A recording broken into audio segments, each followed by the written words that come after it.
My wife texted me that she needed a week to decide if I was worth keeping.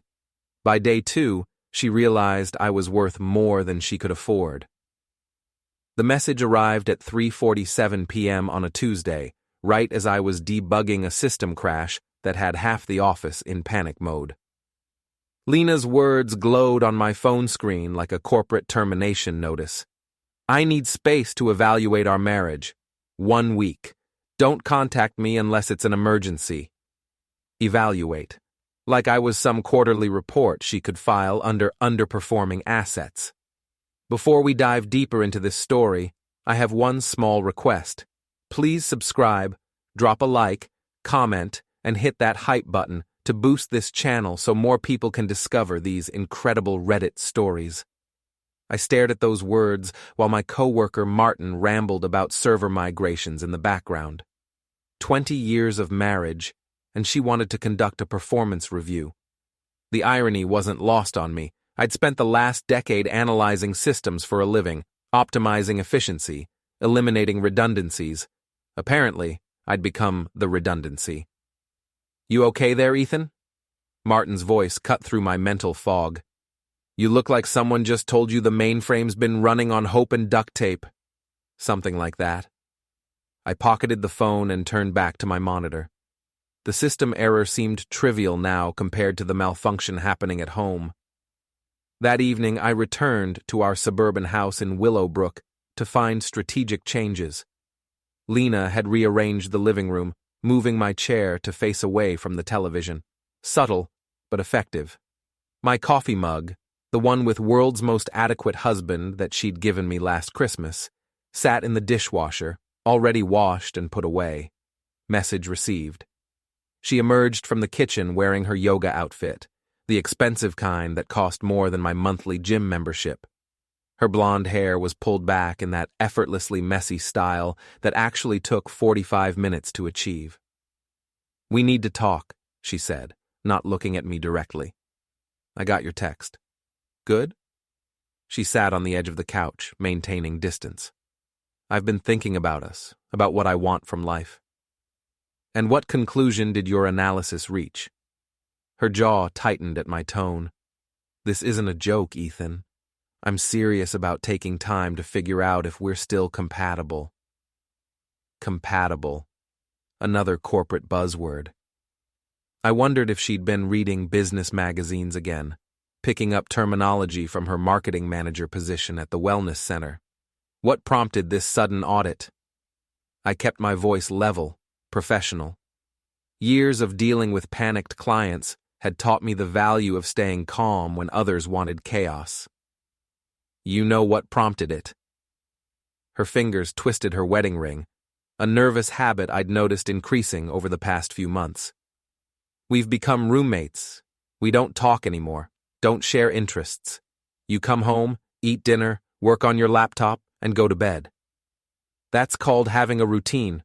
Some people find it comforting. Some people find it suffocating. I nodded slowly, processing her words like debugging code. The problem wasn't the routine. It was that she'd found someone who made her question the routine. Someone who represented excitement, spontaneity, all the things a systems analyst apparently couldn't provide. So, what does this evaluation period look like? I asked. Do I get metrics to improve against? Key performance indicators? Don't be sarcastic. I'm not. I'm clarifying the parameters. You want a week to decide if I'm worth keeping. I assume that means no contact, separate sleeping arrangements, individual decision-making about finances and social commitments. She blinked, probably not expecting me to approach this like a project specification. I hadn't thought about all the details. Well, you should. Evaluations need clear criteria. I stood up, brushing imaginary dust off my khakis. I'll sleep in the guest room. You handle your own meals, your own transportation, your own entertainment. Pure independence. That way you'll get an accurate assessment of life without me. For the first time, she looked uncertain. I didn't mean we had to be completely separate. But that's the only way to get clean data, isn't it? If I'm still doing laundry and paying bills and fixing things around the house, you're not really evaluating life without me, You're evaluating life with a convenient roommate." Her mouth opened, then closed. I'd presented the logic too clearly for her to argue against it without seeming unreasonable. "Fine," she said finally. "1 week, complete independence. Perfect." I headed toward the stairs, then paused. "Oh, and Lena, I should mention that I'll be conducting my own evaluation." "What do you mean?" I smiled, the kind of smile I used when explaining to clients why their brilliant shortcuts had crashed their entire network. "I mean that if you're assessing whether I'm worth keeping, I'll be assessing whether you're worth fighting for." The color drained from her face. She'd expected me to beg, to panic, to promise changes. Instead, I was treating her ultimatum like the business proposition it really was. "You can't be serious." "Very serious. After all, why should evaluation be a one-way process?" I started up the stairs, then called back over my shoulder. "May the best spouse win." The first thing Lena did was change the Netflix password. Amateur move. I discovered this Wednesday night when I tried to watch a documentary about corporate espionage, which seemed appropriately themed. The screen informed me that too many devices were logged in, and I needed to upgrade the account or contact the primary user. She'd also moved my protein powder from the kitchen counter to the garage, cleared my magazines from the coffee table, and somehow made the entire house smell like her vanilla candle instead of the usual mixture of coffee and electronics that defined our shared space. Psychological warfare through interior design. I had to admit, she was more strategic than I'd given her credit for. Thursday morning brought a text message. "Having dinner with Grace tonight. Girls' night. Don't wait up. Grace Wilton, her best friend and chief enabler. The woman who'd been divorced 3 times and treated marriage advice like a competitive sport. If Lena was seeking validation for her evaluation period, Grace would supply it by the bucket." I responded, "Thanks for the heads up. I'll be working late anyway." This was true. I'd volunteered for the Miller account restructure, a project that would keep me at the office until 9 p.m. Better to be productive than to sit at home wondering what my wife was really evaluating. Martin found me in the server room around lunch, updating firewall configurations with unusual intensity. "You know," he said, leaning against the doorframe, "when Janet asked for space during our divorce, I made the mistake of giving her exactly what she asked for." "And?" "She realized space included the house, the car, and half my pension." He scratched his gray beard, a habit that emerged whenever he dispensed hard-earned wisdom. "Women don't always mean what they say when they're testing you." "Maybe. Or maybe they mean exactly what they say, and we're just not used to taking them seriously." "That's a dangerous way to think, my friend." I looked up from the server rack. More dangerous than spending 20 years trying to guess what someone really wants, instead of listening to what they actually tell you? Martin didn't have an answer for that. He wandered back to his cubicle, probably to call his current girlfriend and reassure himself that his second chance was more stable than his first. That evening, I stopped at the grocery store and bought ingredients for one person. Single-serving meals, individual yogurts, a 6-pack of beer instead of a case. The checkout clerk, a college kid with purple hair, looked at my cart with something approaching sympathy. "Rough week?" she asked. "Evaluation period," I replied. She nodded like this made perfect sense and handed me my receipt. At home, I found evidence of Lena's girls' night preparation. Wine glasses in the sink, makeup scattered across the bathroom counter, 3 different outfits discarded on the bed before she'd selected the perfect casual but stunning ensemble. I ate my single-serving lasagna while reading system documentation, the kind of thrilling evening that apparently made me unsuitable husband material. Around 9:30, I heard her car in the driveway, followed by the distinctive sound of someone trying to open the front door quietly and failing. She'd had more wine than usual. I stayed in the guest room, listening to her navigate the stairs with exaggerated care. A few minutes later, my phone buzzed with a text. "We need to talk tomorrow." I turned off the phone without responding. If she wanted to escalate the evaluation timeline, she could do it during business hours. Friday brought unexpected developments. Lena left early for what she called a wellness consultation at the center where she worked. She'd been doing more of these lately, always with the same client, a man named Cole, who apparently required extensive personal attention for his fitness journey. I'd met Cole exactly once, at the center's holiday party 6 months ago. He was the kind of guy who introduced himself with a firm handshake and immediately started talking about his deadlift numbers. 40 years old, divorced, owned a small gym across town, and had the conversational depth of a motivational poster. Perfect rebound material. While Lena conducted her wellness consultation, I had a consultation of my own with our joint bank account. 20 years of marriage had made me an authorized user on everything, with full access to transaction histories, spending patterns, and automatic payments. The data told an interesting story. Over the past 3 months, Lena had been spending more money on personal care, hair appointments every 2 weeks instead of monthly, a new gym membership despite having access to her workplace facility, clothes that never seemed to make it into our shared closet. More telling were the lunch charges. Every Tuesday and Thursday, she'd been eating at restaurants across town during her supposed work hours. Always the same amount, $53 and change, always paid for 2 meals. I printed the statements and filed them in a folder labeled Performance Metrics. If we were conducting evaluations, I believed in thorough documentation.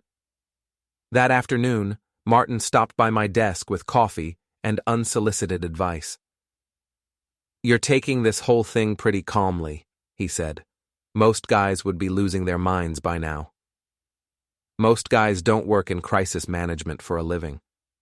This is different than fixing servers, Ethan." "Is it?" I swiveled my chair to face him. "System shows signs of instability. User reports dissatisfaction with current performance. Standard protocol is to isolate variables, test individual components, and determine if the issue is fixable or if you need to replace the whole setup." Martin stared at me like I'd started speaking in code.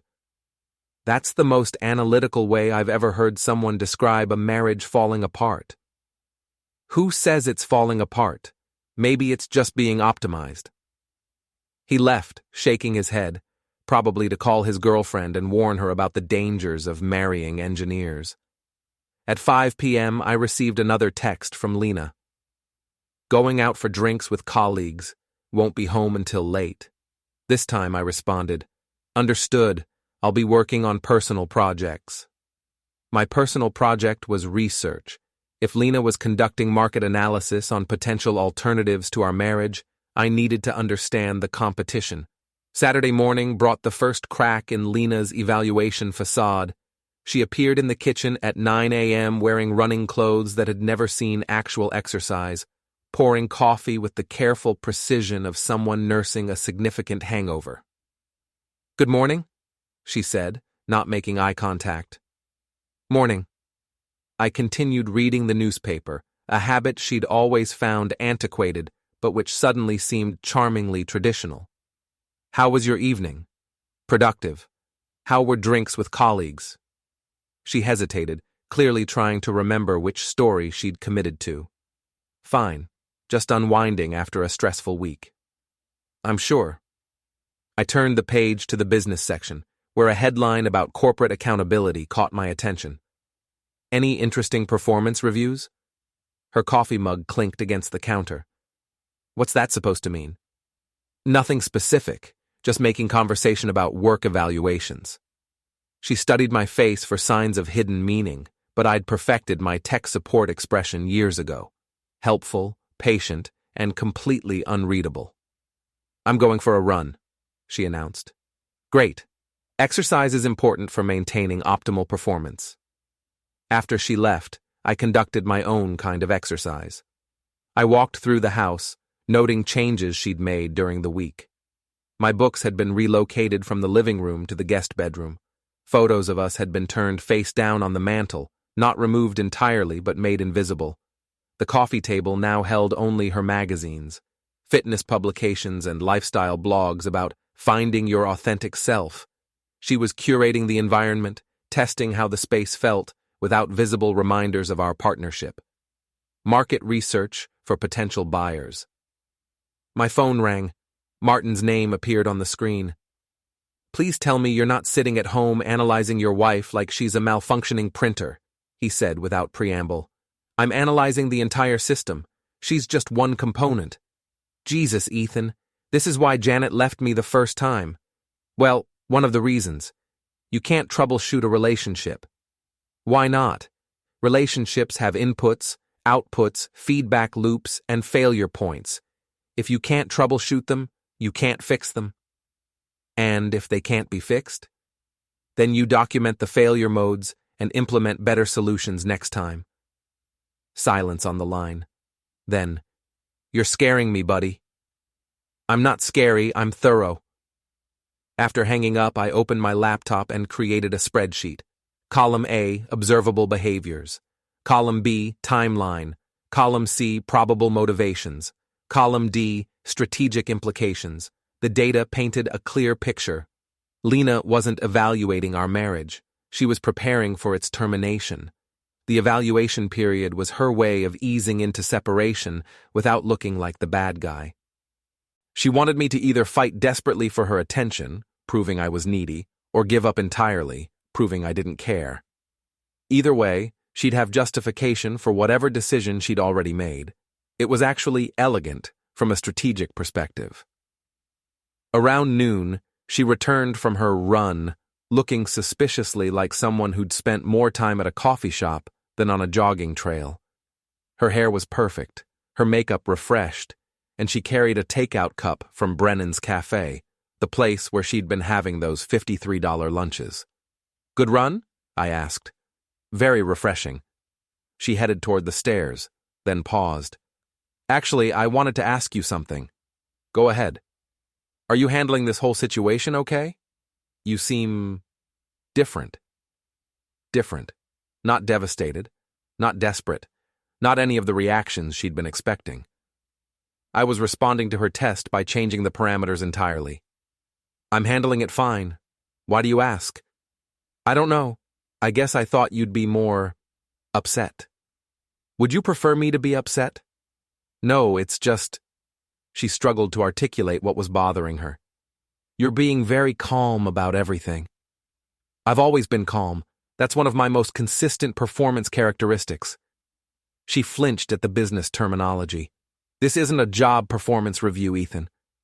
"Isn't it? You said you needed time to evaluate whether I was worth keeping. That sounds like performance assessment to me." "I meant evaluate our relationship, not you specifically." "Same thing. A relationship is just two people performing their roles according to agreed-upon specifications.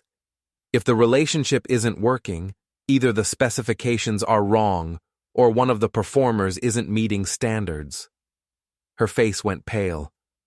"That's the most unromantic thing I've ever heard." "Romance is a marketing strategy. It makes people feel good about decisions they'd make anyway based on practical considerations." I could see her processing this, trying to determine if I was being cruel or just honest. The truth was, I didn't know anymore. 20 years of marriage had either made me wise or cynical, and the difference was harder to distinguish than I'd expected. "I'm going to take a shower," she said finally. While the water ran upstairs, my phone buzzed with a text from an unknown number. "Hey, this is Lena. Martin gave me your number. He said you might need someone to talk to. Coffee sometime?" Lena. Martin had mentioned her a few weeks ago. A therapist he'd met at his book club, recently moved to town, seemed like good people. Apparently, he'd taken it upon himself to manage my social recovery. I stared at the message for a long time before responding. "Thanks for reaching out. Maybe next week." Not because I was interested in Lena specifically, but because I was starting to understand something about the game Lena was playing.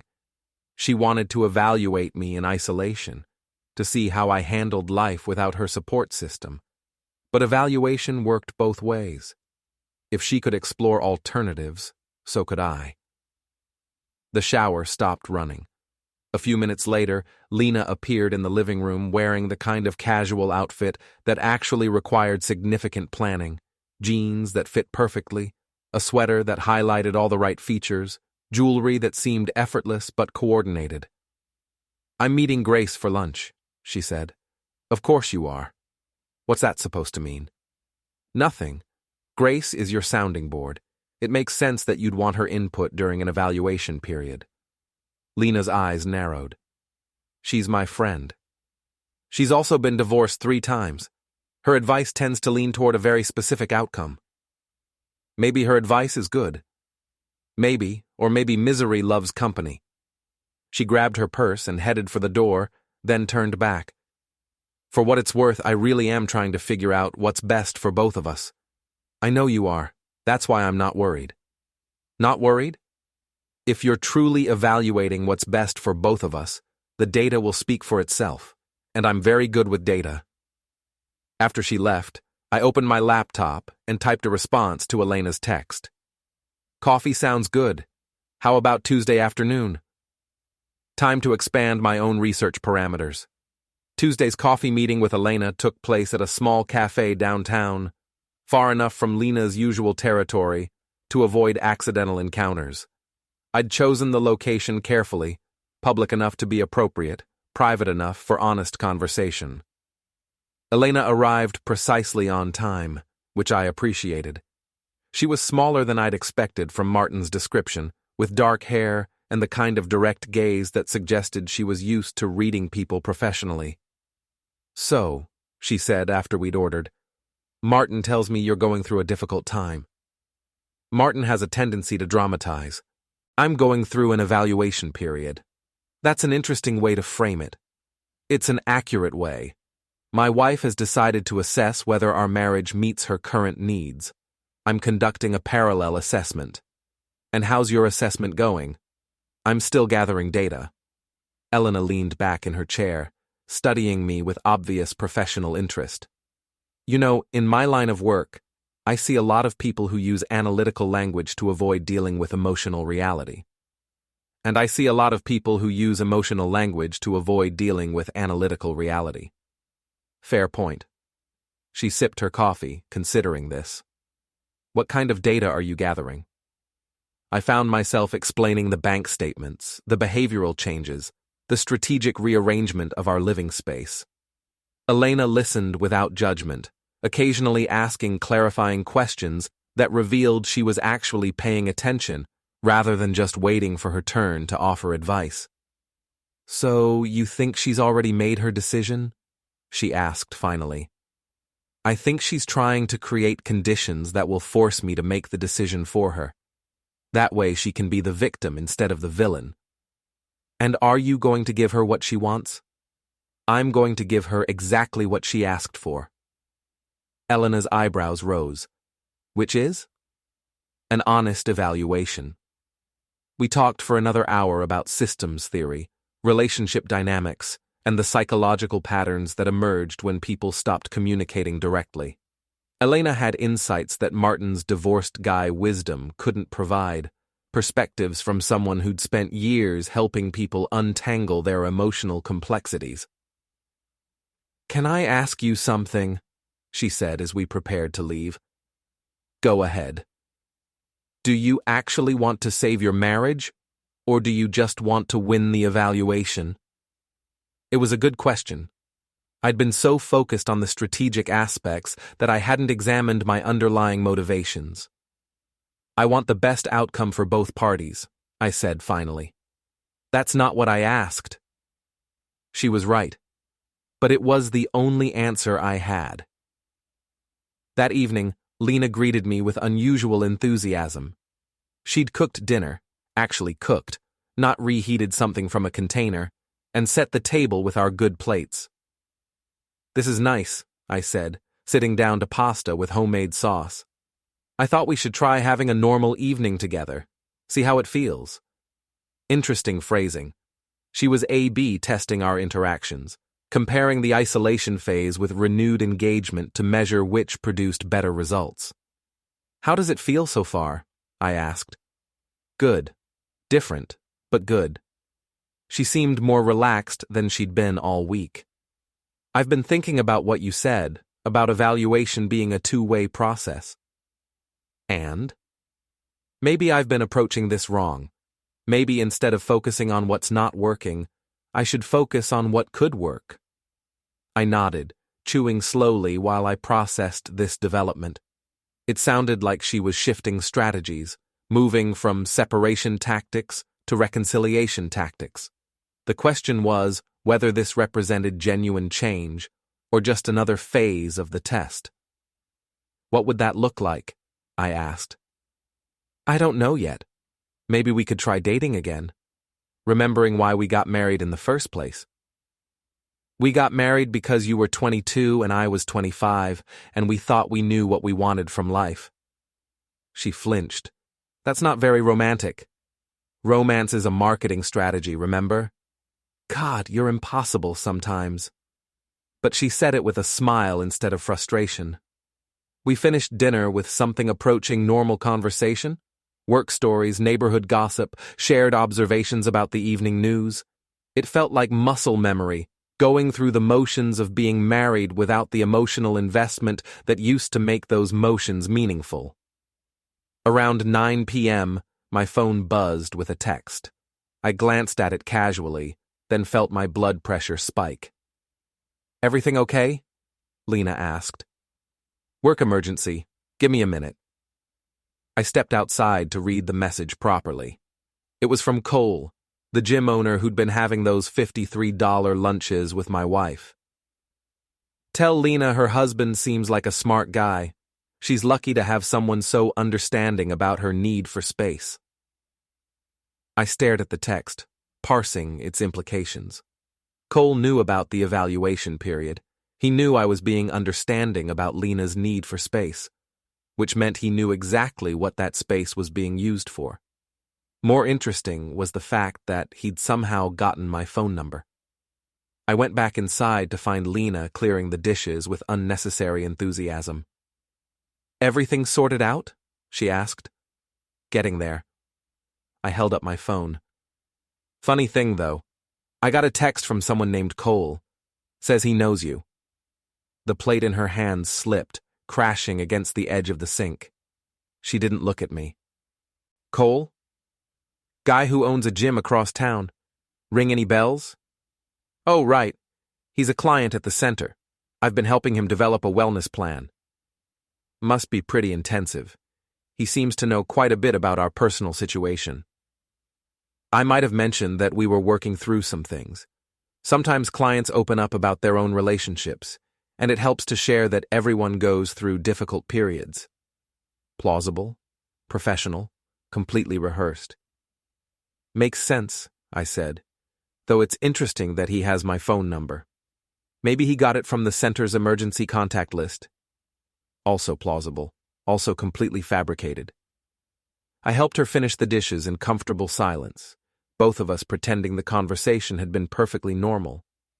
But something had shifted. The evaluation period was no longer theoretical. There were actual third parties involved, actual alternatives being considered. That night, I lay in the guest room staring at the ceiling, thinking about systems analysis. When a system started failing, you could either patch the problems or replace the entire infrastructure. Patching was cheaper in the short term, but it often led to more complex failures down the line. Sometimes the most efficient solution was controlled demolition, followed by clean installation. My phone buzzed again. This time it was Lena. Thanks for coffee today. Hope your evaluation goes well. I typed back, still gathering data, but I think I'm starting to see some patterns. Good luck with the analysis. Thanks. I have a feeling I'm going to need it. Wednesday morning brought the kind of development that would have sent me into panic mode 6 months ago. Now it just felt like another data point. Lena announced over breakfast that she'd be spending the weekend at a wellness retreat in the mountains. Team building with colleagues, digital detox, reconnecting with nature and inner purpose. Sounds refreshing, I said, not looking up from my coffee. You're okay with me being gone for 3 days? It's your evaluation period, You should use it however you think best. She seemed disappointed by my lack of resistance. I thought you might want to come with me. Wasn't invited. Besides, someone should stay home and handle the practical details. What practical details? I gestured at the kitchen, the stack of mail on the counter, the various household systems that required maintenance. Life doesn't pause for spiritual journeys. Sometimes I think you care more about maintaining systems than about maintaining relationships. Maybe that's because systems are honest about their requirements. They don't pretend to need one thing when they actually want something completely different. She stared at me for a long moment, trying to decode whether that was an accusation or just an observation. I'm trying to figure out what I want, Ethan. What we both want. I know exactly what you want. The question is whether you're honest enough to admit it. What do you think I want? Permission. Permission for what? To stop pretending this marriage is something you're still invested in. The silence stretched between us like a wire under tension.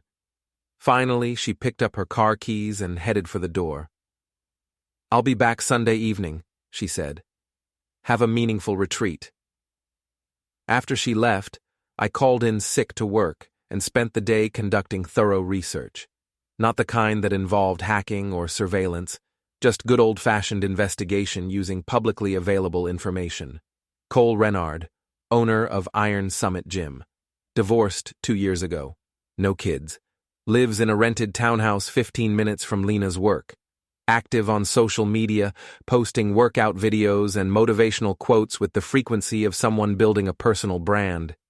His Instagram showed him at various restaurants around town, always dining with different women.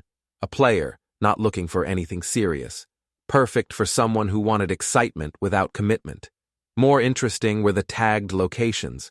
Over the past month, Cole had checked in at several places where Lena had used her credit card during work hours. Coffee shops, lunch spots, even a hiking trail where she'd claimed to be meeting Grace. The retreat center she'd mentioned was real. Mountain Harmony Wellness, specializing in corporate team building and individual spiritual renewal. I called their reservation line. I'm trying to reach my wife who's attending your corporate retreat this weekend, I told the receptionist. Lena Hale. I'm sorry, sir, but we don't have any corporate groups this weekend, just individual guests. Maybe it's listed under a different company? She works at Valley Wellness Center. Let me check all our reservations. No one from Valley Wellness. We do have a Lena Hale registered for a couples retreat, though. Couples retreat? Yes, sir. Friday through Sunday. Would you like me to connect you to her room? No, that's fine. I'll try her cell phone. I hung up and sat back in my chair, processing this new information. She'd lied about the corporate retreat, but she was actually going to the wellness center with someone who wasn't her husband. Time to expand the investigation. I drove to Iron Summit Gym that afternoon, not to confront anyone, but to gather more data. The place was exactly what I'd expected. Lots of chrome and mirrors, motivational posters, music loud enough to drown out rational thinking. Cole was working with a client when I arrived, demonstrating proper form for deadlifts. He looked exactly like his photos. Tall, muscular, the kind of confidence that came from never having been seriously challenged.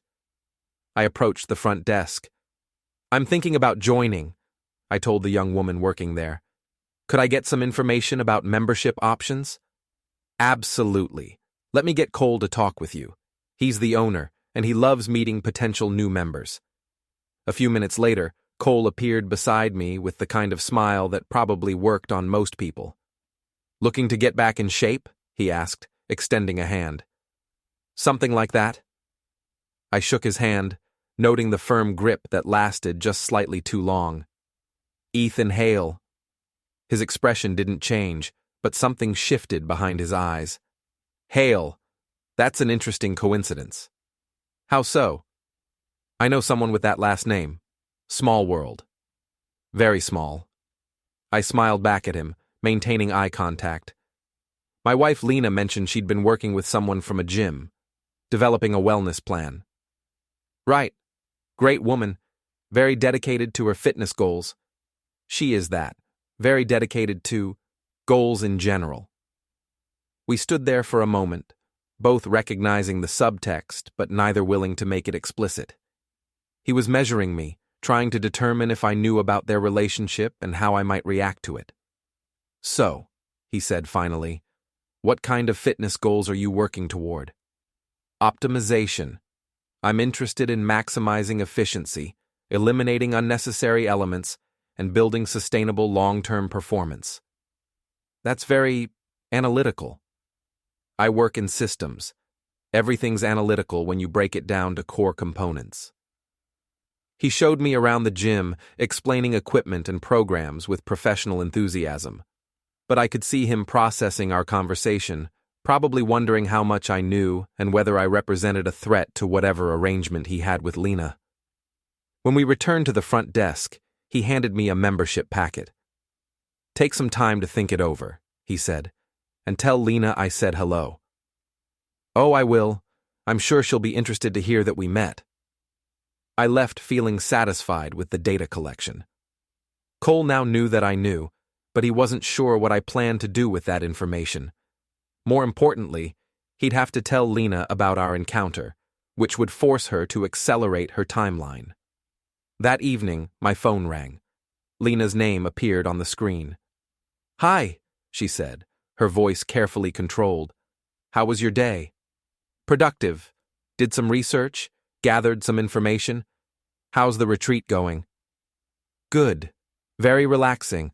The mountains are beautiful. I'm sure they are. Must be nice to have someone to share the views with. Silence. Then, what's that supposed to mean? Nothing specific. Just that natural beauty is more meaningful when experienced with good company. Ethan, is there something you want to say to me?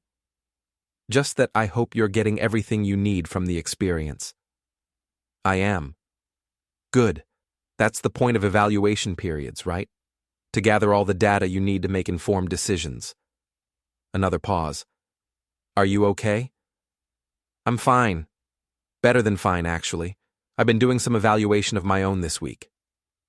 What kind of evaluation? The comprehensive kind, looking at all available options, comparing performance metrics, considering alternative configurations. I could hear her breathing on the other end of the line, probably trying to determine if I was speaking in code or just being my usual analytical self. We should talk when I get back, she said finally. Absolutely. I think we'll have a lot to discuss. After hanging up, I spent the evening creating a presentation. If Lena wanted to conduct a performance review, she'd get one, complete with data visualizations, trend analysis, and strategic recommendations for future optimization. By Sunday evening, I'd have everything she needed to make an informed decision about our marriage. Whether she'd appreciate the thoroughness remained to be seen. Sunday arrived with the kind of crisp autumn weather that made everything seem sharper, more defined. I spent the morning organizing my presentation materials and preparing the house for what I knew would be a difficult conversation. Lena returned around 6 p.m., carrying a small overnight bag and the slightly dazed expression of someone returning from an emotional retreat. She looked tanned despite supposedly spending time in the mountains, and her hair had the kind of styled messiness that suggested professional attention. How was the spiritual renewal? I asked as she set down her bag. Enlightening. She didn't meet my eyes. We need to talk. I was hoping you'd say that. I've prepared some materials that might be helpful for our discussion. She looked puzzled. Materials? I gestured toward the dining room table where I'd arranged printed documents, charts, and a laptop displaying a PowerPoint presentation titled Hail Marriage Performance Analysis, Q4 Review, and Strategic Recommendations. Are you serious right now? She said. Completely. You wanted an evaluation period. This is my contribution to the process. She approached the table slowly, scanning the documents like they might explode. You made charts about our marriage? I made charts about our relationship performance metrics, financial allocation patterns, and communication efficiency ratings over the past 12 months. I opened the laptop and clicked to the first slide. Would you like to see the data? I can't believe you're treating this like a business presentation. You treated it like a performance review. I'm just providing the supporting documentation. She sat down reluctantly, probably too curious to walk away. I advanced to slide 2. Current system performance. Over the past year, we've experienced declining satisfaction metrics across multiple categories, I began. Physical intimacy down 67%, meaningful conversation time down 43%, shared recreational activities down 89%. You kept track of our intimate life in a spreadsheet?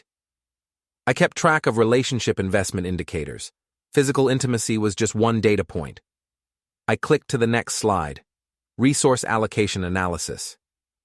Your personal spending increased 38% over the past 6 months, while joint spending on household maintenance and shared activities decreased by 22%. This suggests a strategic shift toward individual rather than collective priorities. Her face was getting red. This is insane. This is thorough. I moved to slide 4. External relationship assessment.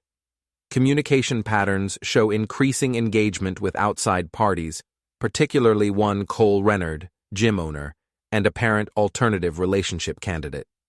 Lunch frequency with subject, twice weekly for 3 months. Estimated investment in alternative relationship development, approximately $4,000 and 67 hours. You've been tracking my lunch meetings? I've been tracking joint account expenditures that required explanation. I clicked to the next slide, probability matrix. Based on behavioral analysis and strategic indicators, the likelihood of marriage continuation under current parameters is approximately 8%.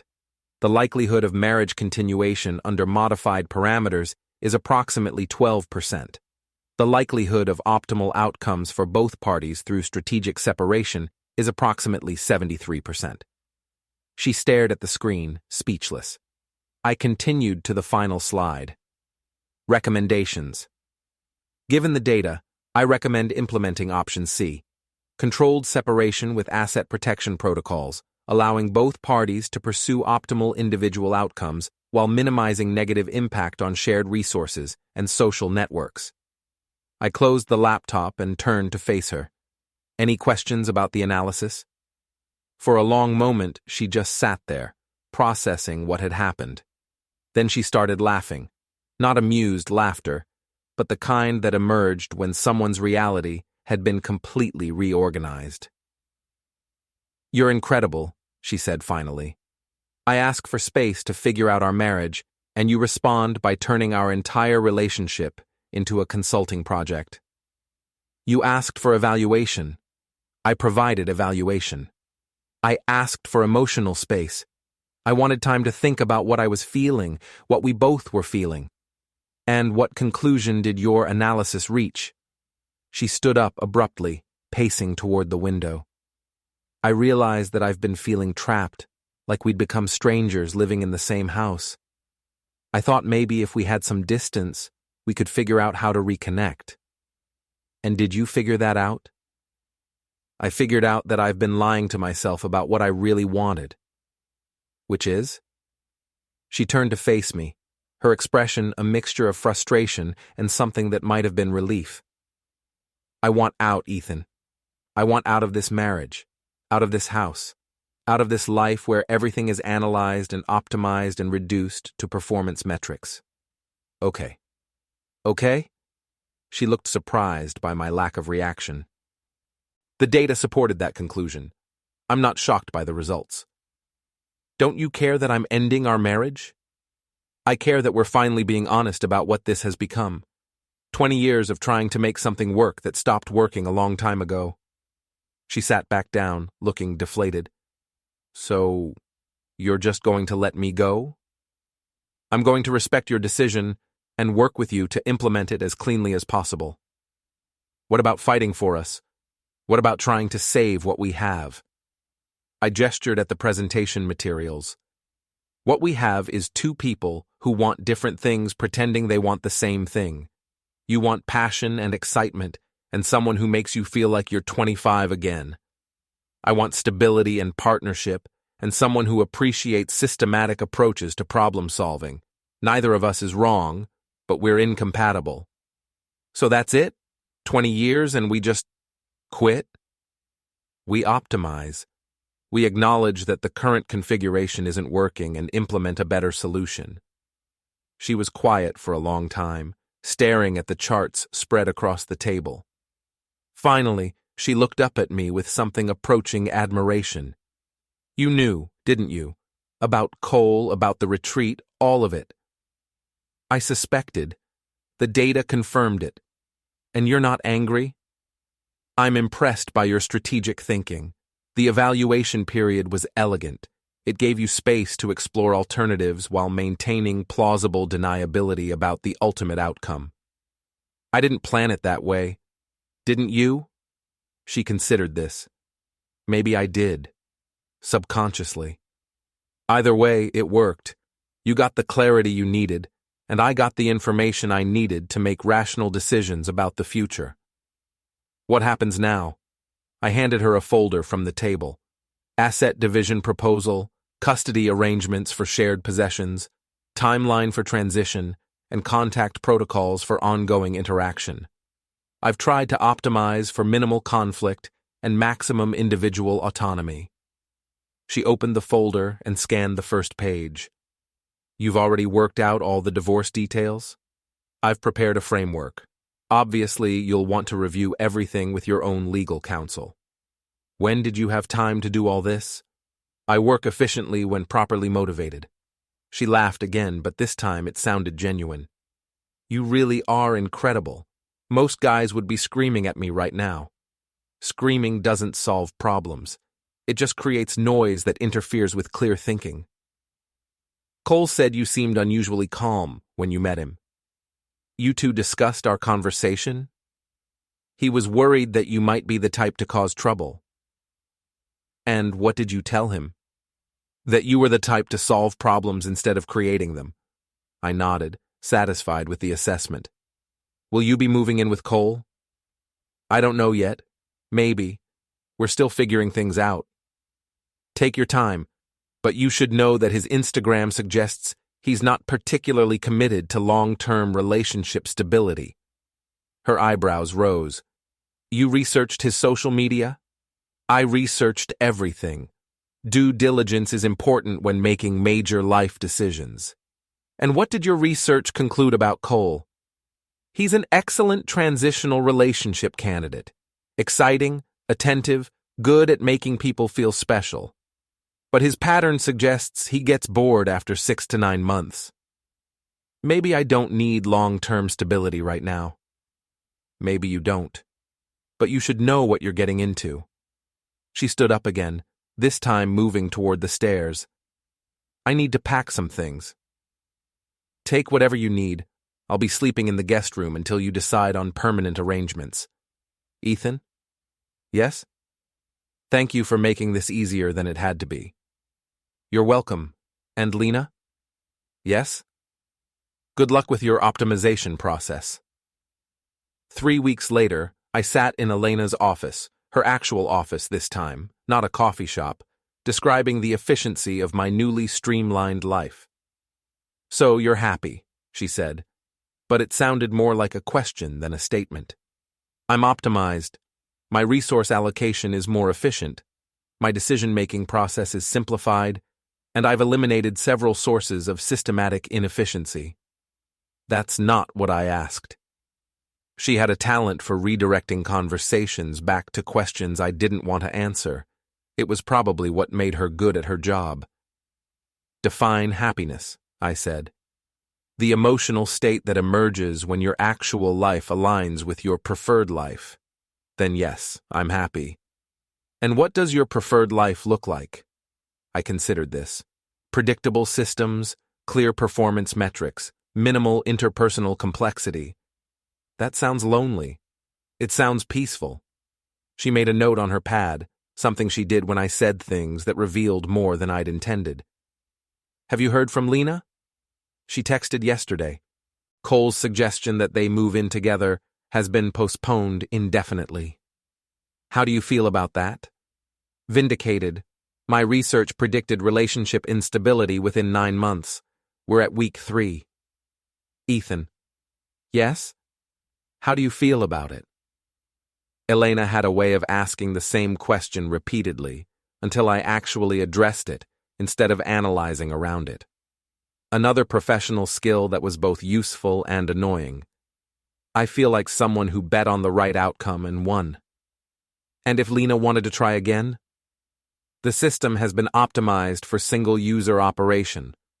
Reintegrating legacy components would reduce overall efficiency. She leaned back in her chair, studying me with the expression she used when I was being particularly resistant to actual introspection. Can I tell you something? She said. You're going to regardless.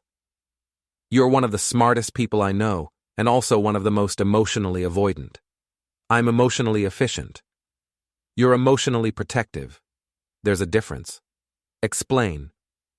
Protection implies there's something worth protecting, something vulnerable that could be damaged if exposed. I didn't respond to that. She was moving into territory that made me uncomfortable, the space between analytical certainty and emotional ambiguity that I'd spent 20 years learning to avoid. What would happen, she continued, if you let yourself feel angry about what Lena did, or hurt, or disappointed? Those would be inefficient emotional responses to an inevitable outcome. Would they? Obviously. She made a rational decision based on her priorities. I made a rational decision based on mine. Anger would imply I expected different behavior, which would have been unrealistic given the available data. You expected 20 years of marriage to mean something. The words hit harder than I'd anticipated. I found myself staring at Elena's bookshelf, focusing on the neat arrangement of psychology textbooks and wondering when she'd gotten so precise at identifying things I didn't want to examine.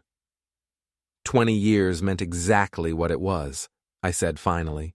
2 people who were compatible enough to build a stable system until they weren't. And you're fine with that? I'm fine with accepting reality instead of constructing fantasies about what reality should have been.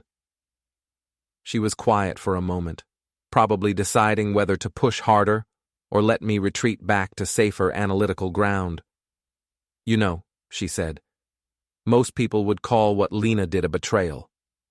Most people personalize systemic failures instead of learning from them. And most people would feel betrayed. Most people invest emotionally in outcomes they can't control. Do you? Do I what? Invest emotionally in outcomes you can't control? Another question that seemed simple but opened into complicated territory. I could feel her watching me process it, waiting for either honesty or another deflection. I used to, I said. What changed? I got better at risk assessment. She smiled at this. Not the professional smile she used to encourage disclosure, but something more genuine. Risk assessment, she repeated. Is that what you call it? What would you call it? Self-protection, which isn't necessarily bad, but it has costs. Such as? You might optimize yourself out of anything worth having. I left Elena's office with more questions than answers, which seemed to be the point of therapy but felt counterproductive to someone who preferred solutions to problems. That evening, I returned to my newly optimized house and prepared my newly optimized dinner while reviewing my newly optimized schedule. Everything was efficient, predictable, and perfectly calibrated for single-user operation. It was also, I realized with uncomfortable clarity, exactly what Elena had said. Lonely. My phone buzzed with a text from Martin. Drinks Thursday? You need to get out of that house. I typed back, thanks, but my social calendar is optimized for minimal complexity. That's the dumbest thing you've ever said.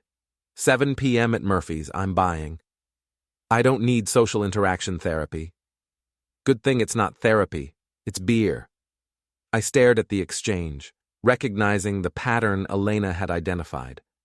Martin was offering connection, and I was automatically calculating the efficiency costs instead of considering the potential benefits. Fine, I typed. 1 beer. Progress. See you Thursday. After sending the text, I sat in my optimized living room, eating my optimized dinner while watching my optimized television programming, and wondered when efficiency had become indistinguishable from isolation. My laptop chimed with an email notification. The subject line made my stomach tighten. Re-asset division proposal. L. Hale. I opened it reluctantly. Ethan, I've reviewed the divorce paperwork with my lawyer. Everything looks fair, maybe too fair. Are you sure you don't want to negotiate for more? You're entitled to half of everything, including my 401k and the value increase on the house. L. I stared at the message, trying to parse its implications. She was offering me more than I'd asked for, which suggested either guilt or strategy or something else I hadn't considered. I typed back, "Current proposal optimizes for clean separation with minimal ongoing complexity. Additional assets would create additional entanglements." Her response came within minutes. "You're really just going to walk away from everything we built?" "I'm walking away from what we built that wasn't working toward what I can build that will work. What if I said the coal thing was a mistake? What if I wanted to try again?" I stared at that message for a long time, feeling something that might have been hope or might have been the fear of hope. Either way, it was an emotional response to a hypothetical outcome, exactly the kind of inefficiency I'd been trying to eliminate. "The system has been optimized for single-user operation," I typed finally. "Reintegrating legacy components would reduce overall efficiency." "Stop talking like a computer, Ethan. I'm asking if you'd take me back. And I'm telling you that the question is irrelevant. The current configuration is stable and sustainable. Changing it would introduce variables that could compromise optimal performance." "Fine. Be a robot. But you should know that you're throwing away the best thing that ever happened to you." "I'm implementing lessons learned from 20 years of system performance analysis." She didn't respond after that.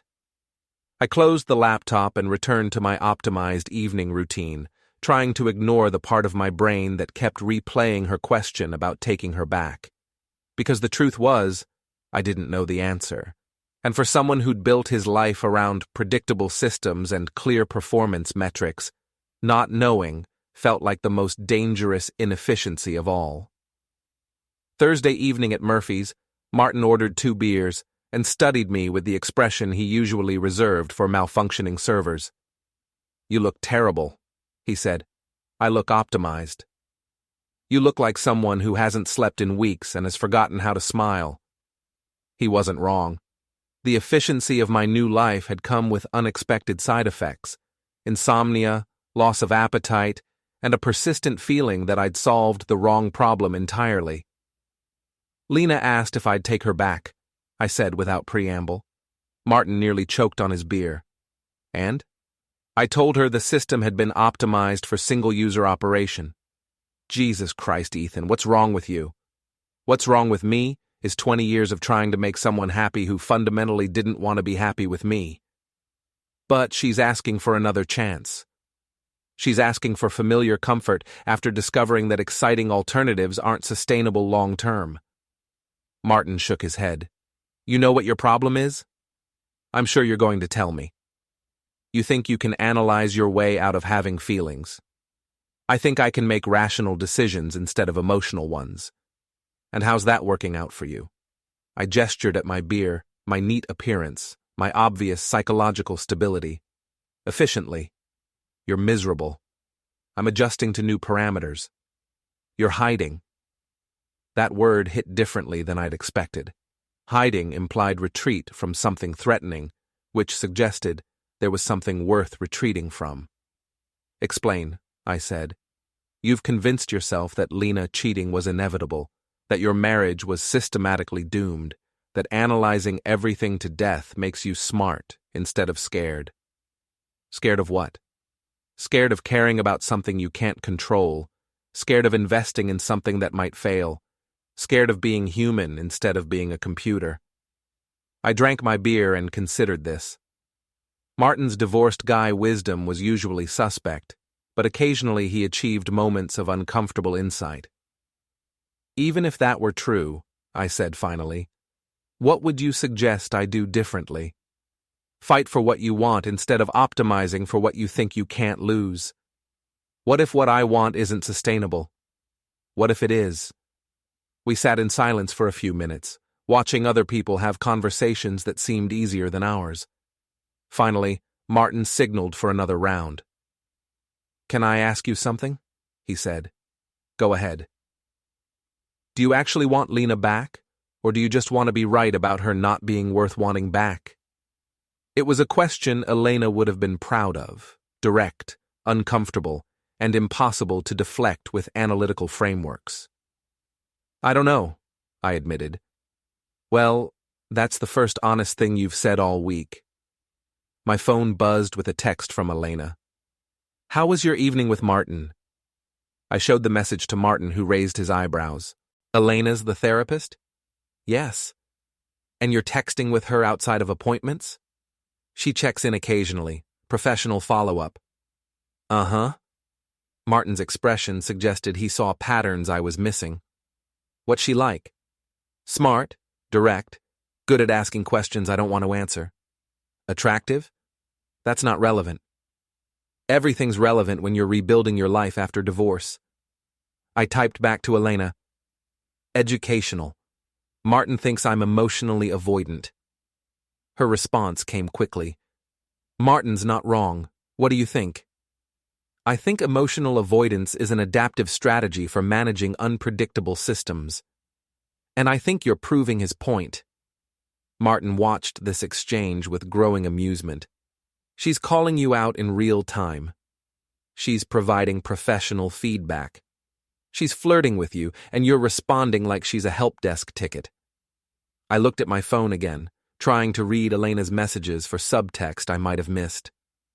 The possibility that our interaction had layers beyond professional consultation hadn't occurred to me, probably because I'd categorized her as therapeutic resource rather than potential relationship candidate. Even if that were true, I said, pursuing anything romantic would be poor timing and questionable judgment. Or it would be exactly what you need to stop treating life like a systems optimization problem. I don't treat life like you told your wife of 20 years that your marriage had been optimized for single-user operation.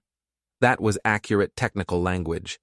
That was emotional terrorism disguised as business communication. I finished my beer and considered Martin's assessment. He might have been right about the emotional terrorism part, though I'd intended it more as clear boundary setting than deliberate cruelty. What would you suggest? I asked. Call Lena. Have an actual conversation about what happened and whether you want to try fixing it. And if the answer is no, then call Elena and ask her out properly instead of pretending therapy sessions are enough human connection for a functional adult. I left Murphy's with another set of uncomfortable questions and a growing suspicion that my systematic approach to emotional problems was creating more problems than it solved. At home, I sat in my optimized living room and opened my laptop to review the divorce paperwork Lena had returned. Everything was signed, notarized, and ready for final processing. 20 years, reduced to asset allocation tables and custody agreements for shared possessions. Efficient, clean, completely reversible if both parties agreed to terminate the proceedings. My phone rang. Lena's name appeared on the screen. Hi, she said when I answered. Hi. I've been thinking about our conversation, about the optimization thing. And I think you're using analytical language to avoid talking about what you're actually feeling. Elena and Martin would agree with you. You're discussing our marriage with other people? I'm gathering external perspectives on systematic failures. God, you're frustrating. But she said it with something that might have been affection. Can I ask you something directly? Yes. Do you miss me? The question hung in the air like a system alert requiring immediate response. I could give her technical analysis about household efficiency and resource allocation changes. I could explain the optimization benefits of single-user operation. I could deflect into strategic frameworks and performance metrics. Yes, I said instead. What do you miss? The way you laughed at terrible movies. The way you organized the spice cabinet by color instead of alphabetically, which was illogical but somehow worked. The way you fell asleep reading and left books scattered around the house like evidence of interrupted thoughts. Silence on the other end of the line. Then, I miss the way you explained complicated things without making me feel stupid. The way you fixed problems before I realized they were problems. The way you made coffee exactly the same way every morning for 20 years because you knew I liked consistency. Those are nice memories. They don't have to be memories, Ethan. Another system alert. Another moment requiring a decision about risk tolerance and acceptable outcomes.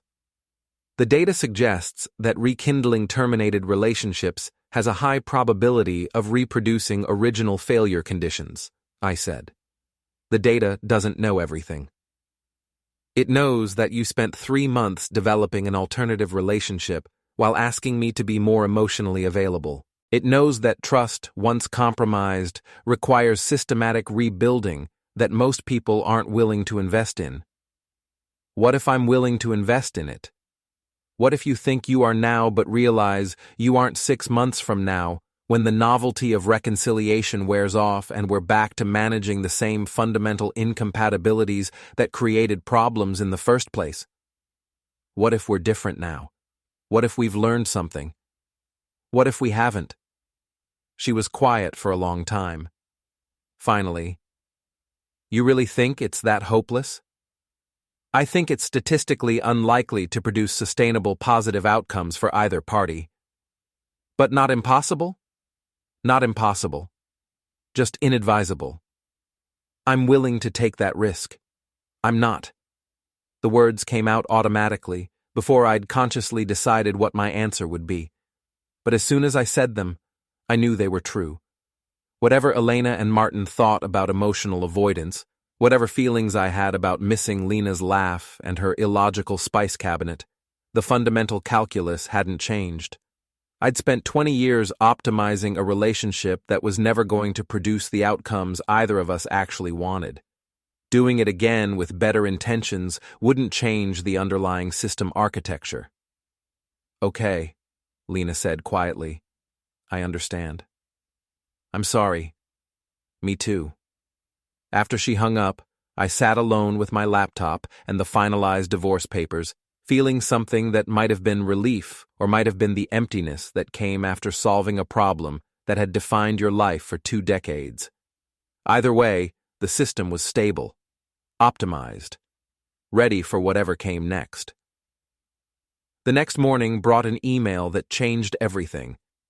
It wasn't from Lena, though I'd been expecting follow-up communication about our conversation. It wasn't from Elena, though I'd been wondering if Martin was right about her intentions. It was from my company's HR department, with a subject line that made my blood pressure spike. Performance review. Immediate meeting required. I'd been so focused on optimizing my personal life that I'd neglected to monitor my professional performance metrics. That was an oversight that could have significant consequences. The meeting was scheduled for 10 a.m. I arrived at 9:45, prepared with quarterly reports, system uptime statistics, and client satisfaction surveys, standard defensive measures for unexpected performance evaluations.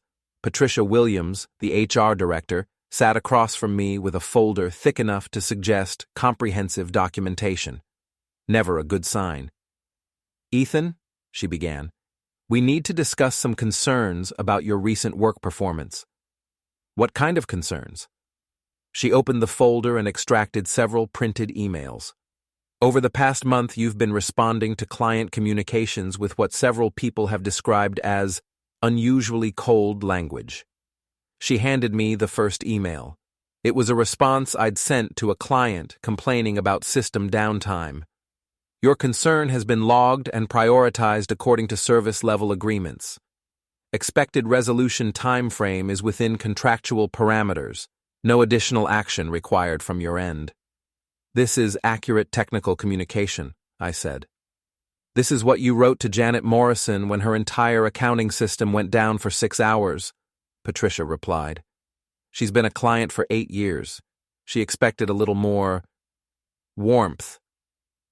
She showed me more emails, each one technically correct but emotionally flat, professional but somehow inhuman.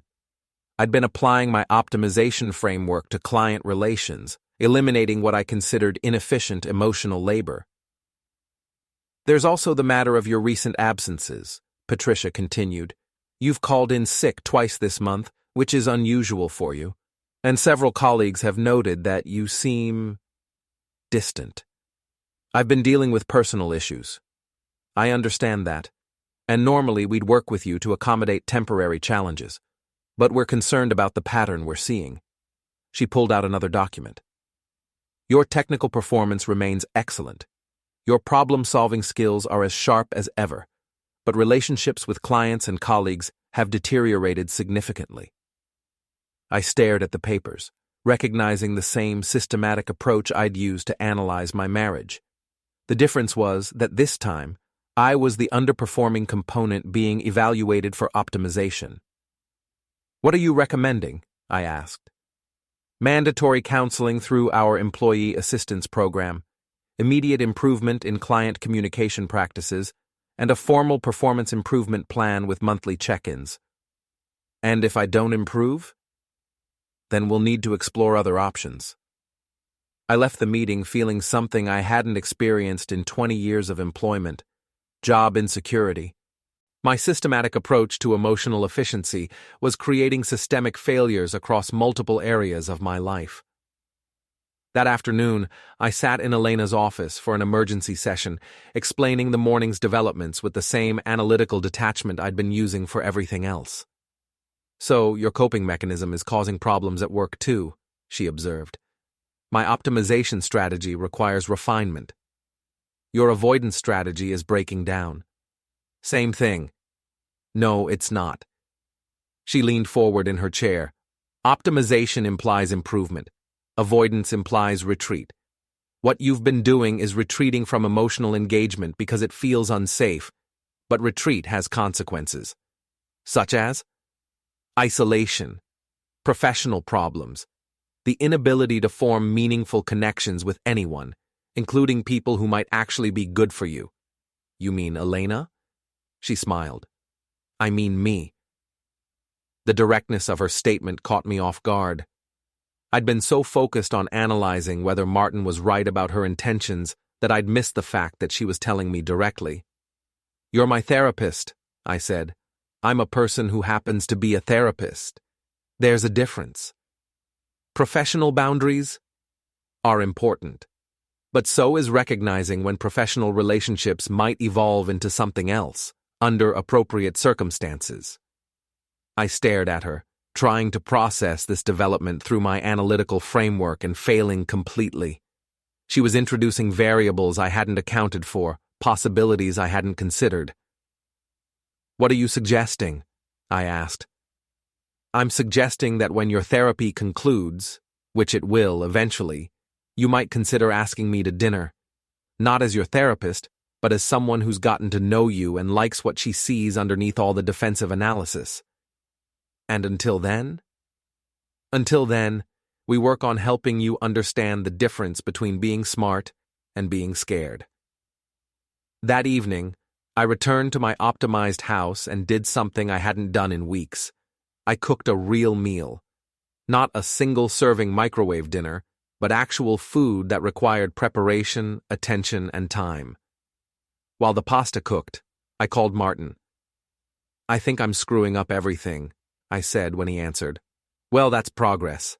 Admitting you have a problem is the first step. I got put on a performance improvement plan at work. Jesus, what happened? I explained the morning's meeting, the email responses that had seemed professional, but apparently felt robotic to clients who expected human connection, along with technical competence. You know what your problem is? Martin said. I'm sure you're going to tell me.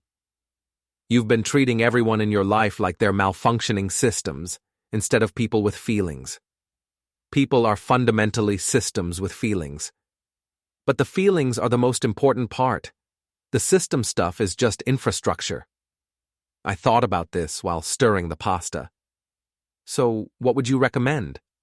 Stop trying to optimize everything and start trying to connect with something. Such as the therapist who's obviously interested in you. Such as the job that you actually like when you're not treating your clients like error messages. Such as the possibility that being vulnerable might be worth the risk. After hanging up, I sat down to my actually cooked dinner and opened my laptop. But instead of reviewing work documents or creating analytical frameworks, I opened a blank document and started writing. Not a performance analysis or strategic recommendation, but a simple message.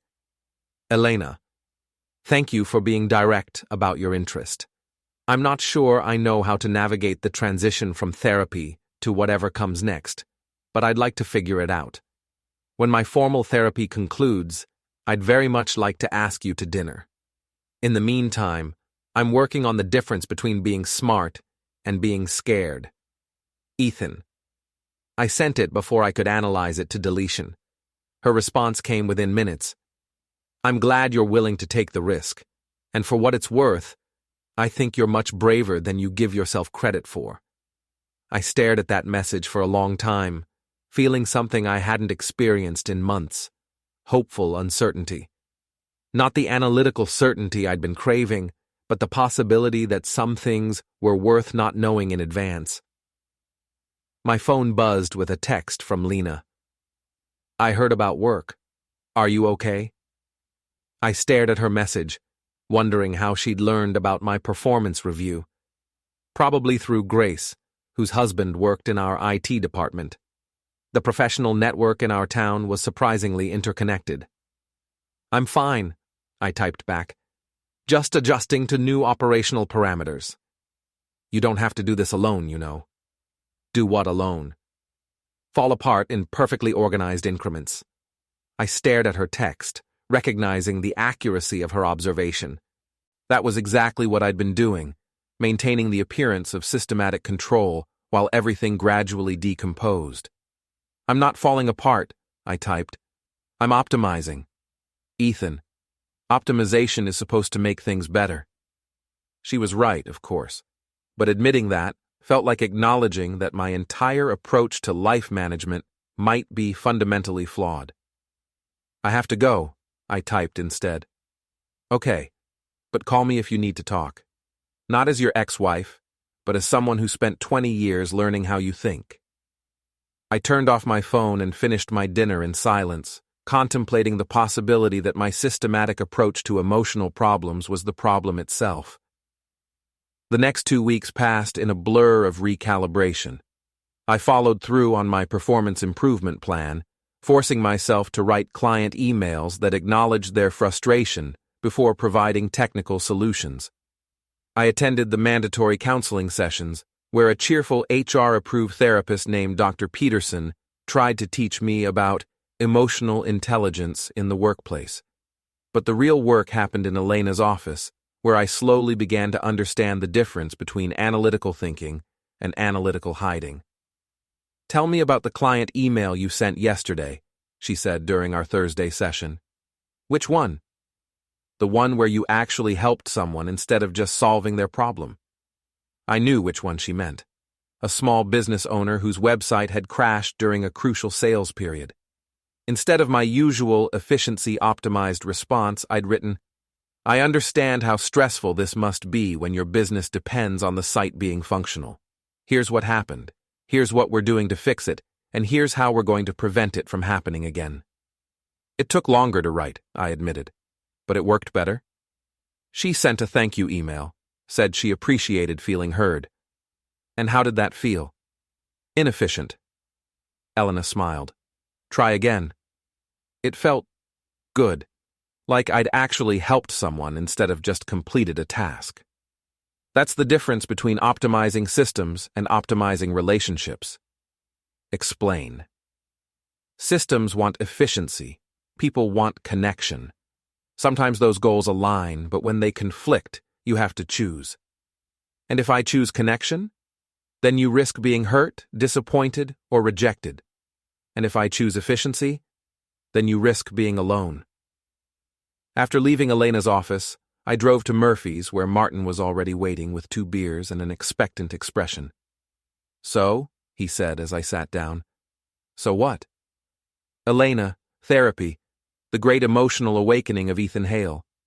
It's a process." That's what people say when they don't want to admit they're making progress. I drank my beer and considered this.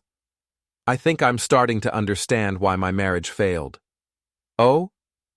I spent 20 years optimizing for stability instead of optimizing for happiness. And what's the difference? Stability is about minimizing risk. Happiness is about maximizing connection. Sounds like therapist talk. Sounds like the truth. Martin studied my face with something approaching surprise. "You look different." "How so?" "Less like a computer that's achieved sentience, and more like a person who's remembered he has feelings." My phone buzzed with a text from Lena. "Cole and I broke up. Thought you should know." I showed the message to Martin, who whistled softly. "Predicted timeline was 6 to 9 months, I said.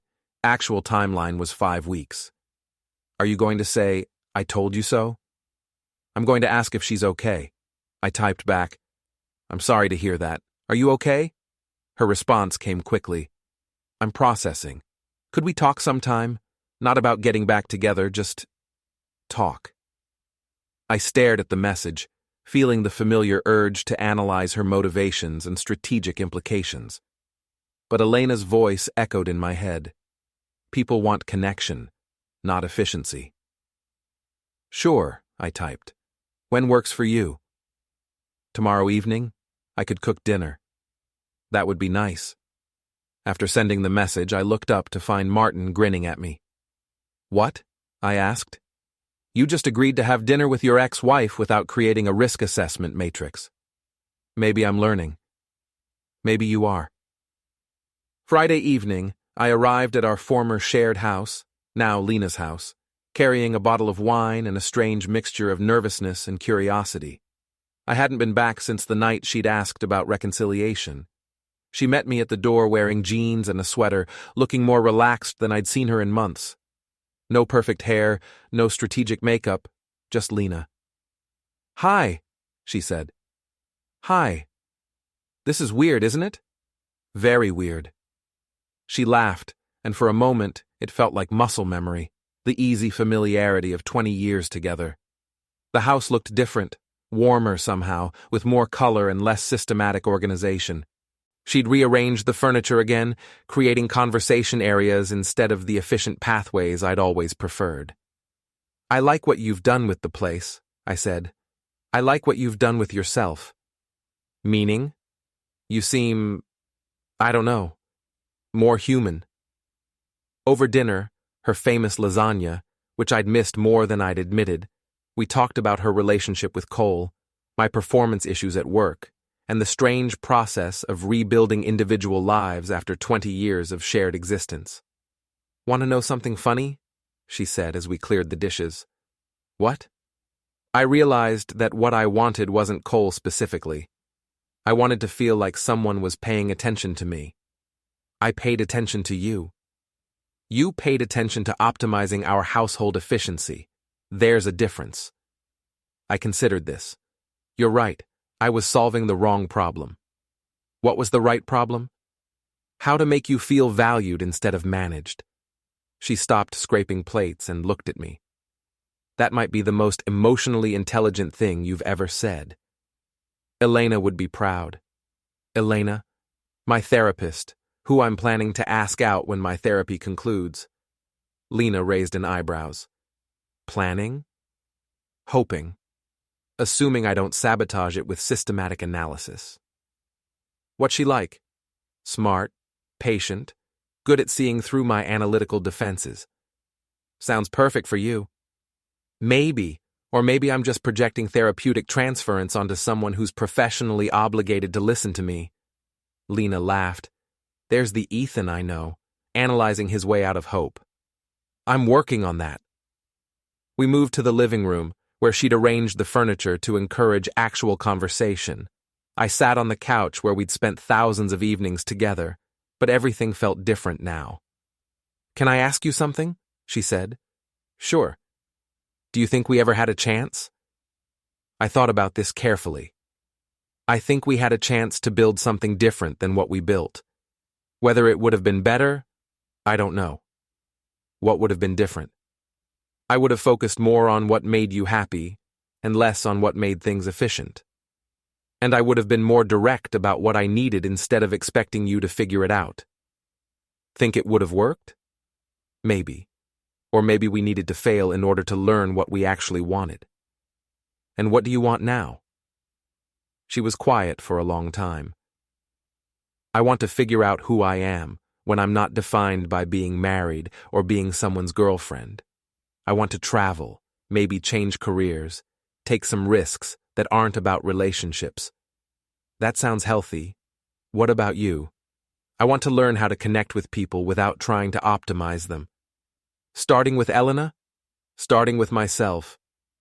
We talked until nearly midnight, covering 20 years of shared history with a kind of honesty that had been missing during most of our actual marriage. It felt like closure, but also like the beginning of something different. Not romantic, but genuine friendship based on actual knowledge of each other rather than shared logistics. "I should go," I said finally. "Thank you for coming over, and for not treating this like a performance evaluation. Thank you for cooking, and for helping me understand what I was actually optimizing for." At the door, she surprised me with a hug, brief but sincere. "I hope things work out with Elena," she said. "I hope you figure out who you are." I think I'm starting to. Driving home, I felt something I hadn't experienced in months: emotional equilibrium, not the artificial stability of systematic control, but the genuine balance that came from actually processing feelings instead of analyzing them away. My phone buzzed with a text from Elena. "How was dinner?" "Helpful," I typed back. "I think I'm ready to graduate from therapy." "And then?" "Then I'd like to ask you out properly." "I'd like that very much." I arrived at my house, which finally felt like my house instead of an optimized living unit, and sat in the living room I'd arranged for actual comfort, rather than maximum efficiency. Tomorrow I'd continue the performance improvement plan at work. I'd practice writing emails that acknowledged client feelings alongside technical solutions. I'd have another session with Elena where we'd plan the transition from therapist-patient to whatever came next. But tonight, I just sat in my imperfectly organized living room, feeling grateful for the messy complexity of human connection and the possibility that some systems were worth the risk of optimization failure. 3 months later, I stood in my company's conference room presenting quarterly performance metrics to a room full of clients and colleagues.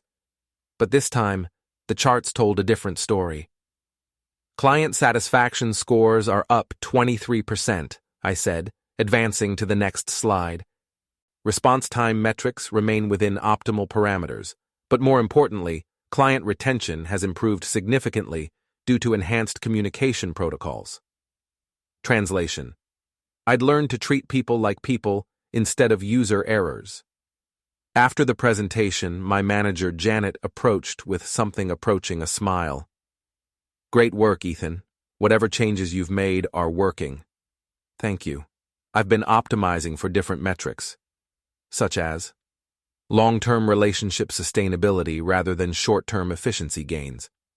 She looked puzzled by the business speak, but satisfied with the results. "Keep it up." That evening, I met Elena at Brennan's Cafe, the same place where Lena had been having her secret lunches with Cole. But instead of analyzing the irony, I focused on enjoying the conversation. "How was the presentation?" Elena asked. "Successful, and I managed to explain technical concepts without making anyone feel stupid. Progress. Progress." We'd been officially dating for 6 weeks, having navigated the transition from therapy to relationship with careful attention to boundaries and expectations. It was the most analytically approached romance in history, which somehow made it perfect for both of us. "I have news," she said. "Good news?" "I've been offered a position at the university, full-time faculty, teaching and research." "That's fantastic. Congratulations." "It would mean less time for private practice. And more time for academic work you actually want to do." She smiled. "You always see the optimization opportunity. I'm learning to see the human opportunity too." "Which is?" "More time for us." We finished dinner and walked downtown, something I'd never done with Lena in 20 years of marriage. Not because she wouldn't have wanted to, but because I'd always been focused on getting from point A to point B efficiently, rather than enjoying the journey. "Can I tell you something?" Elena said as we paused outside the bookstore where we'd had our first official date. "Always. I was worried that dating you would be like dating a computer that had learned to simulate human emotion. And you're much more human than you think you are. You just needed permission to show it. Or I needed someone who made it feel safe to show it." She stopped walking and turned to face me. "Is that what this is? Safety?" "Among other things." "What are the other things?" I considered the question, trying to give an honest answer instead of an analytical one. "Curiosity, affection, the feeling that you see something in me that I'm still learning to see in myself. And I love you." It was the first time I'd said it, though I'd been thinking it for weeks. Elena smiled, the kind of smile that made her entire face light up. "I love you too. Even though I sometimes treat conversations like debugging sessions. Because you're learning not to." We walked back to her apartment, where I'd started spending most of my free time. It was smaller than my house, but somehow felt more spacious, filled with books and plants and the kind of comfortable clutter that suggested someone actually lived there. "I got a text from Lena today," I said as we settled on her couch. "How's she doing?" "Good. She's enrolled in a photography course and planning a trip to Europe." "Solo travel?" "Solo travel. She said it was time to figure out who she was when she wasn't adapting to someone else's preferences." "That's healthy. Very healthy." Elena curled against my side, and we sat in comfortable silence for a while. Outside, rain patted against the windows with the kind of gentle persistence that made being indoors feel like a choice rather than a default. "Can I ask you something?" she said. "Of course." "Do you ever miss the certainty of your old approach? The feeling that you had everything optimized and controlled?" I thought about this. Sometimes. But I don't miss the isolation. "And if you had to choose between certainty and connection?" "I'd choose connection. Every time." "Even though connection means risk?" "Especially because connection means risk." She lifted her head to look at me. "That's a very different answer than you would have given 6 months ago. 6 months ago, I thought risk was something to be minimized, rather than something to be chosen carefully. And now? Now I think some risks are worth taking, especially when the alternative is guaranteed loneliness disguised as systematic efficiency." My phone buzzed with a text from Martin. "Double date tomorrow? Janet wants to meet the woman who domesticated the robot." I showed the message to Elena, who laughed. "Should I be offended by the domestication reference?" she asked. "You didn't domesticate me. You helped me remember that I was human." "Is there a difference?" Domestication implies training something wild to be tame. What you did was help someone who was hiding remember that hiding wasn't necessary. So what am I getting credit for? Optimal system performance through enhanced human-computer interface protocols. She hit me with a pillow. Try again, in English. You made me feel safe enough to be myself instead of safe enough to be efficient. Better. Later, as we lay in bed listening to the rain, Elena asked the question I'd been expecting. What happens next? What do you mean? I mean, we've successfully transitioned from therapy to dating. You've improved your work performance, maintained a healthy friendship with your ex-wife, and learn to process emotions without converting them into spreadsheets. What's the next optimization target? I turned to face her in the darkness. I was thinking we could try optimizing for long-term partnership sustainability. That sounds very romantic. I love you, and I'd like to build something permanent with you. Better. Elena? Yes. Will you move in with me? Are you asking because it would be more efficient, or because you want to wake up next to me every morning? Because I want to wake up next to you every morning. Then yes.